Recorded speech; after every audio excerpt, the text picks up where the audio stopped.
Confidence എന്ന് പറയുന്നത് ലോകത്ത് പല കഴിവുകളും പോലെ, ഞാൻ എപ്പോഴും പറയും സ്കില്ലുകൾ ആർജിക്കാവുന്നതാണ്, ടാലന്റുകൾ ആർജിക്കാൻ പറ്റുന്നതല്ല. അപ്പൊ ഉദാഹരണം യേശുദാസിനെ പോലെ പാടുക എന്ന് പറയുന്നത് ടാലന്റ് ആണ്, അത് നമുക്ക് ആർജിക്കാൻ കഴിയുന്നതല്ല, അതിലൊരു ഇൻബോൺ എബിലിറ്റി ഉണ്ട്, അതാണ്. എന്നാൽ സ്കിൽ എന്ന് പറയുന്നത് അത് ഒരാൾക്ക് ബൈ പ്രാക്ടീസിലൂടെ ആർജിക്കാൻ കഴിയും. ഇതുപോലത്തെ ഒരു സാധനമാണ് കോൺഫിഡൻസ് എന്ന് ഞാൻ കരുതുന്നു. ബോധപൂർവമായ ശ്രമങ്ങളിലൂടെ ഒരാൾക്ക് കോൺഫിഡൻസ് ഉണ്ടാക്കാൻ കഴിയും എന്നതാണ്.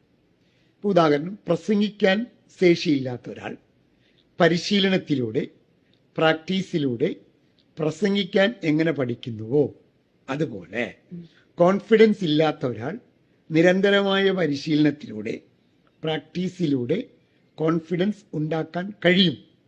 ഇതാണ് എൻ്റെ വിശ്വാസം.